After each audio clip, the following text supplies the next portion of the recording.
Estamos con el exministro de Economía, el doctor Carlos de la Torre, docente universitario, exministro de Finanzas, como lo dije, con quien vamos a abordar las ganancias y el abuso de la banca y sobre todo ese abuso en tiempos de pandemia. Doctor, nos escucha, ¿cómo está? Le saluda Andrés Durán, me acompaña mi colega Adrián Acosta.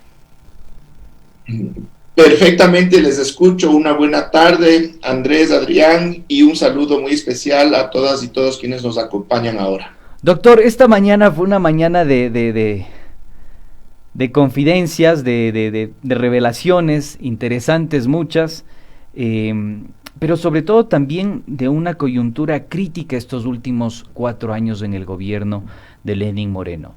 ¿Cómo entender por un lado esta coyuntura económica que lo que ha hecho en la práctica es estrangular cada vez más financieramente a todas y todos los ecuatorianos? Bueno, en esa línea de lo que ya contigo, Andrés, habíamos conversado, ¿qué es lo que estamos mirando en este caso particular de una manipulación de las tasas de interés en favor de los intereses de determinados bancos? Es otro capítulo más de esta captura por parte de ciertos grupos de poder económico, en este caso particular de los banqueros, de captura, como digo, del gobierno para servirse justamente del gobierno, sus instituciones y del propio Estado ecuatoriano para atender sus propios intereses y lograr así beneficios extraordinarios en términos de situaciones que a los ecuatorianos en general terminan afectándonos y, como digo, llevando esto a un beneficio muy particular de ciertos grupos. Eso es lo que ha sucedido con esta manipulación de las tasas de interés, valiéndose de la misma superintendencia de bancos y de la Junta de Política y Regulación Monetaria y Financiera. De acuerdo a la denuncia del consejero Javier Dávalos del Consejo de Participación Ciudadana y Control Social, él asegura que esta modificación de los parámetros se habría adoptado por parte de la Junta de Regulación Monetaria sin ningún análisis técnico. Es comprensible que se incremente de 100,000 a 300,000 dólares el monto de ingresos anuales de las pequeñas y medianas empresas para, en base a ese cálculo, poder acceder a la tasa de interés que fue fijada por la Superintendencia de Bancos. Comprensible solamente si es que esto es para hacer literalmente una trampa y beneficiar a alguien. Pero aquí yo quiero explicar un poco para que se entienda qué es lo que sucedió. En el Ecuador, las tasas de interés que cobran los bancos y las cooperativas por los créditos no están fijas, pero sí tienen techos máximos. ¿Qué quiere decir eso? Que se han definido unos valores de tasas de interés respecto a los cuales no se puede cobrar más arriba de eso. Pero la tasa de interés no es una sola. Hay 16 segmentos y subsegmentos, es decir, hay 16 tipos diferentes de créditos que están definidos legalmente. Eso quiere decir que hay 16 tasas máximas de las cuales no pueden pasarse las entidades financieras cuando le cobran a su cliente los intereses. Y dentro de estos 16 segmentos y subsegmentos están ahí los microcréditos, ¿ya? Y los microcréditos tienen una característica que los define como tales, así como los otros segmentos. Y las características son el monto que se pide prestado, la empresa o la persona que pide prestado, qué características tiene, para qué va a utilizar el crédito y cómo va a repagar el crédito. Entonces, en el caso del microcrédito, son personas naturales o empresas que van a contratar un crédito pequeñito de hasta 20,000 dólares para una actividad productiva, mientras esa actividad productiva genere ventas de 100,000 dólares o menos. Entonces ahí es microcrédito. El problema es que el microcrédito tiene las tasas de interés más altas, el techo más alto, que es 30.50. Entonces hay otros créditos y dentro de esos otros tipos de créditos hay el crédito productivo. Y el crédito productivo para las pymes, en cambio, establece que para que sea una pyme tiene que tener ventas de más de $100,000, ¿ya? Y la pyme va a enfrentar en cambio una tasa de interés del 11.83% frente al 30.50%. ¿Qué es lo que hicieron estos vivarachos? Lo que hicieron es, en diciembre del año 2018, conseguir que la Junta de Política y Regulación Monetaria y Financiera, por pedido de la Superintendencia de Bancos, ¿ya? Y esta, por pedido de Banco Guayaquil, modifique este rango dentro del cual se considera que es una microempresa. Entonces ya dijeron, ya no van a ser solo las pequeñitas que tienen ventas anuales hasta $100,000, ahora les vamos a poner hasta $300,000. ¿Eso qué quiere decir? Que actividades productivas que antes, con créditos que contrataban, pagaban hasta el 11.83% de tasa de interés, ahora pasarían a pagar hasta el 30.50% de tasa de interés, casi que les triplican la tasa de interés. ¿Por qué? Porque hay muchas empresas que estaban en ese rango, entonces con esto lo que hacen es trasladarles a este otro segmento de crédito para que así tengan que pagar más tasa de interés, porque los bancos vieron que estaban prestando bastante a este tipo de empresas, entonces así se iban a beneficiar de una tasa más alta de interés. Y voy a dar los datos de la misma Superintendencia de Bancos. Los ingresos por préstamo a empresas de Banco de Guayaquil, de microempresas, se incrementaron hasta en 40% respecto del año anterior. Y los ingresos por créditos a microempresas, que antes generaban, entre todos los ingresos de este banco, generaban niveles del 3%, 2%, subieron casi al 5%, casi que duplicó sus ingresos por este tipo de créditos, solamente este banco. Doctor, lo que usted plantea y detalla, además de ser escandaloso, resulta paradójico. ¿Por qué razón? Porque recientemente el candidato Guillermo Lasso, que fue hace poco tiempo el principal accionista y uno de los fundadores del Banco de Guayaquil, asegura lo siguiente. Guillermo Lasso dice que eliminará la central de riesgos a ciudadanos con deudas de bajos montos. Resulta paradójico, ¿por qué? Porque existió en su momento una resolución por parte de la Junta Monetaria que establecía que se tiene que dar un diferimiento extraordinario de obligaciones crediticias. Y cuando uno contrasta esa resolución de la Junta Monetaria con los datos efectivamente de la Superintendencia de Bancos, conocidas como las cuentas COVID, se da cuenta que apenas lo refinanció en el 3.7%. Y ahora nos dice que nos va a retirar, a los ciudadanos que tienen deudas con los bancos, parte de la central de riesgos. Resulta paradójico si anclamos a todo lo que usted también ya nos detalló.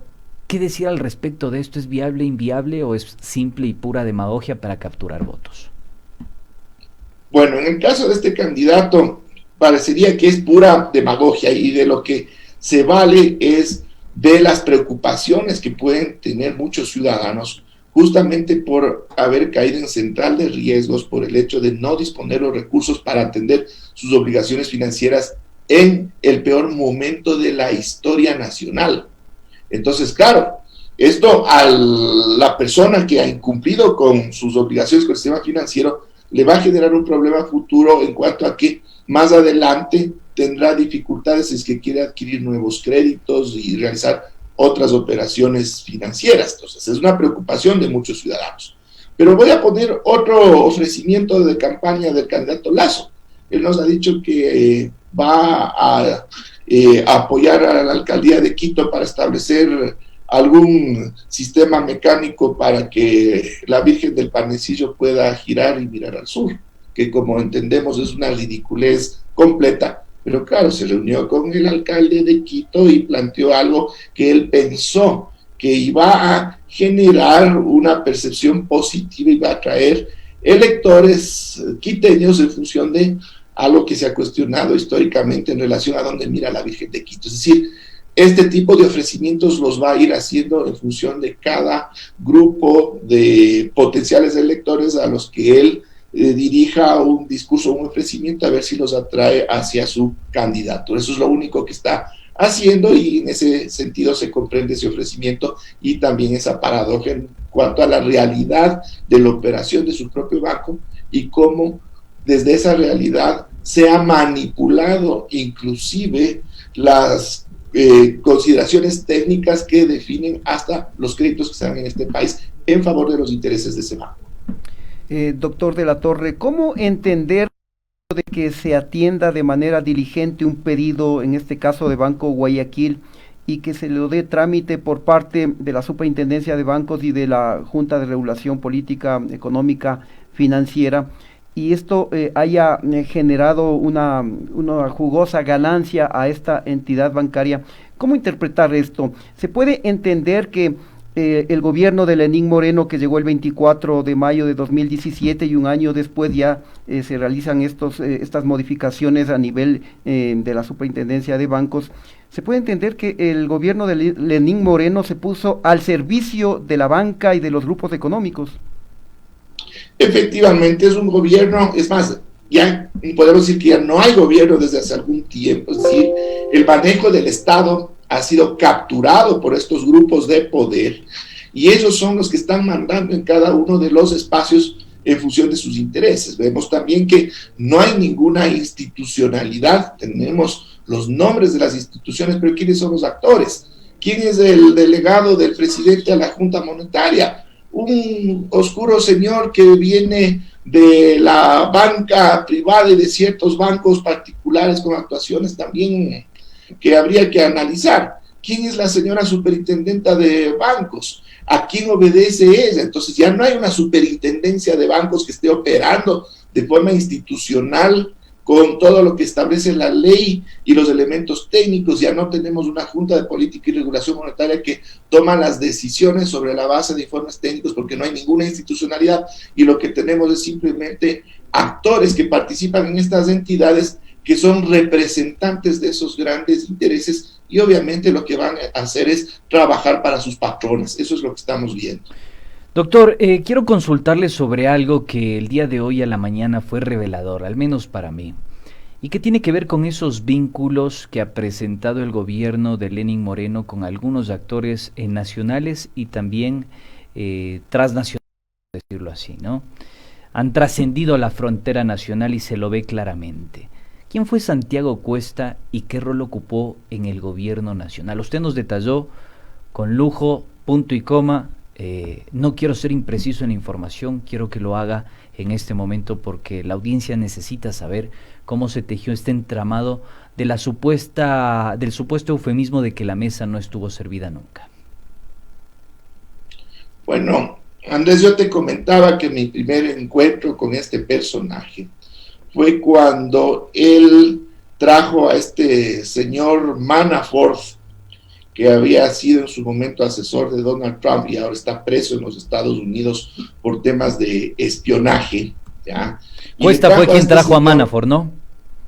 ¿Perdón? Cuesta fue quien trajo a Manafort.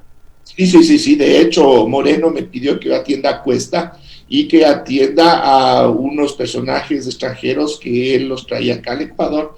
Y yo me reuní con una persona, un puertorriqueño que se presentó como compadre de Manafort y otras personas, un señor de origen asiático, y otro español que eran parte de este equipo de Manafort, y ellos proponían, como suele suceder en este tipo de casos que son estafas a nivel internacional, ellos proponían una operación financiera multimillonaria que supuestamente aliviaría las necesidades financieras del Estado ecuatoriano a través de unas operaciones con un banco chino.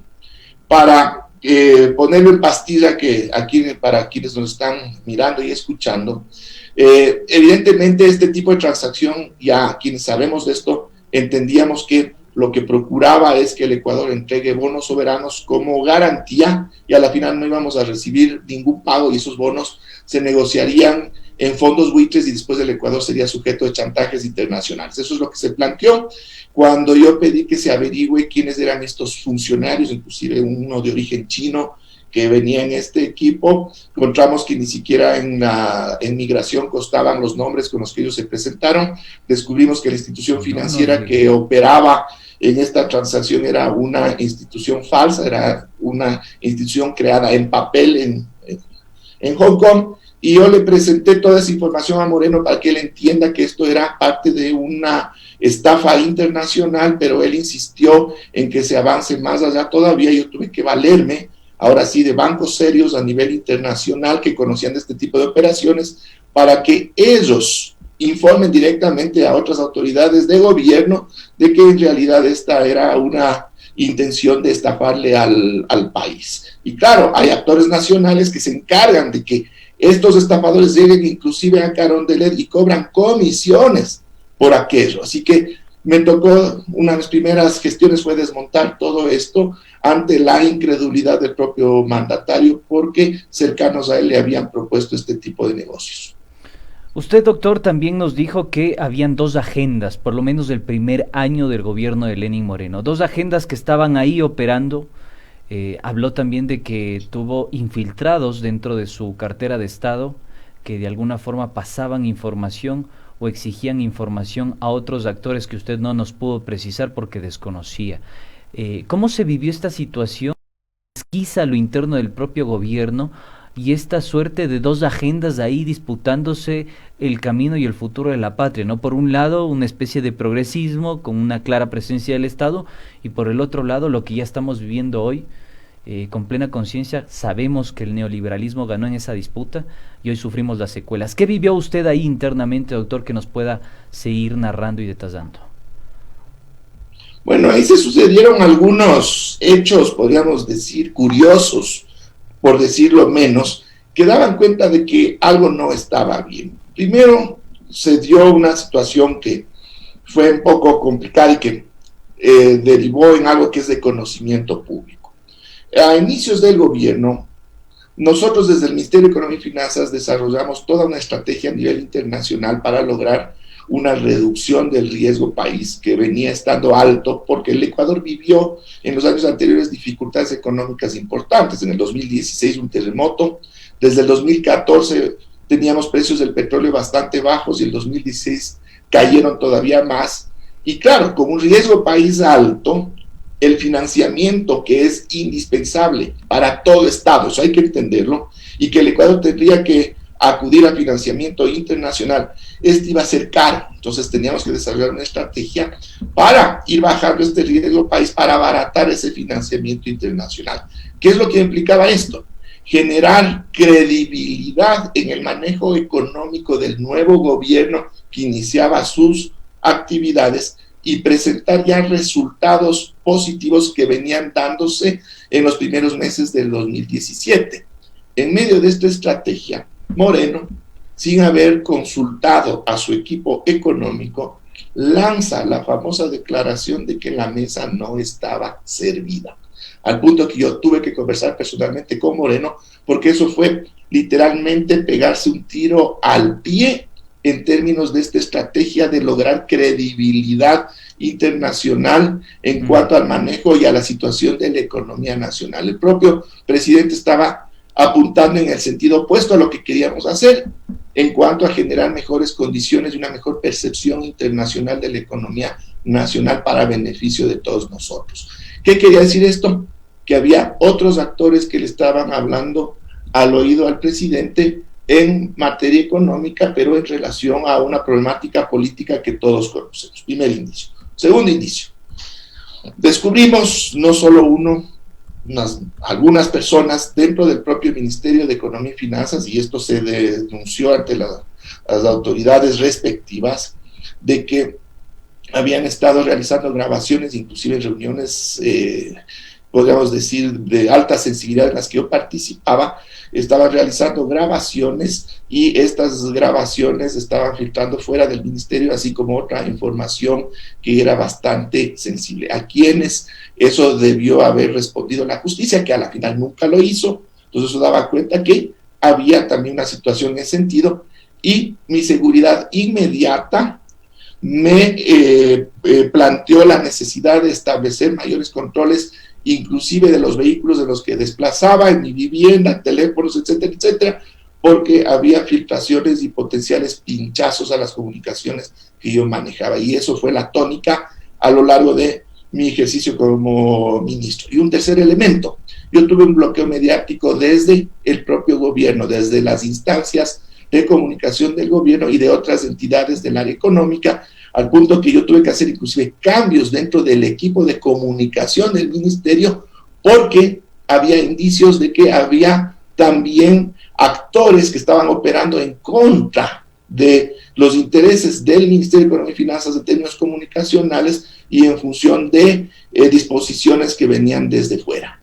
Realmente muy grave lo que usted nos está revelando, Grave. doctor de la Torre, lo que pasó en esos momentos, en el corto tiempo que usted se desempeñó como ministro de Economía y Finanzas en el gobierno de Lenín Moreno, y habrá la oportunidad de profundizar más sobre este tema.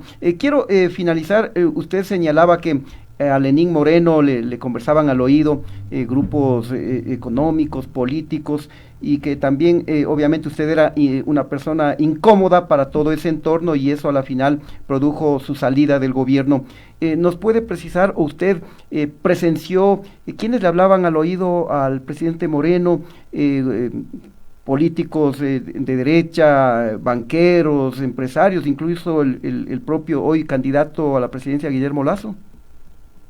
Bueno, lo que yo pude presenciar es mis estancias, podría decirlo así, en Carondelet, donde yo tenía que acudir justamente por atender diversas reuniones. Yo en más de una ocasión me encontré con ciertos personajes del ámbito de la economía que habían estado presentes en pequeñas reuniones con el presidente.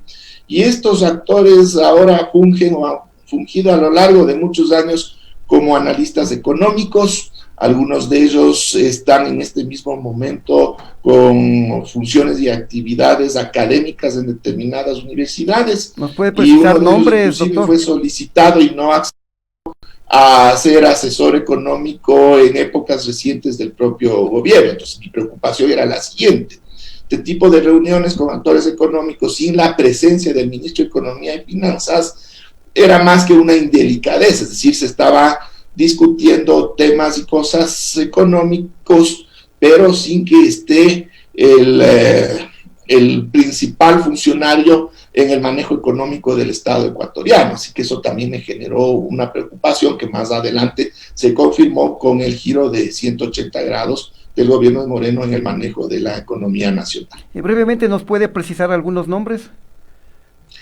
Es mejor que no, pero todos sabemos, aparecen en la televisión, ocupan puestos de decanato en universidades aquí en el Valle de Cumbayá y han sido analistas históricos.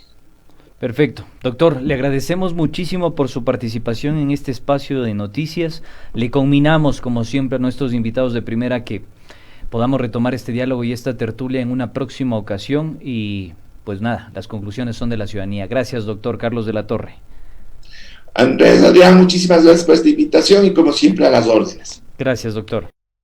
Muchas gracias. Preocupado, Adrián, yo realmente me quedo preocupado, sin palabras. ¿No? ¿Cómo se manejó, cómo se dio ese viraje por parte del presidente Lenín Moreno, que inició su mandato con un discurso progresista, pero al mismo tiempo ya estaba conversando, ya estaba haciendo alianzas con el sector bancario, el sector empresarial, los propios medios de comunicación, y por eso ha sido la tragedia que está viviendo el país ahora, muy preocupante. Recordarles brevemente que esto va a ser compilado, utilizado, empleado en un documental que estamos procesando junto con Adrián, Carla y el equipo de Pichincha Comunicaciones. Pues bueno, ustedes podrán sacar posteriormente las conclusiones del caso.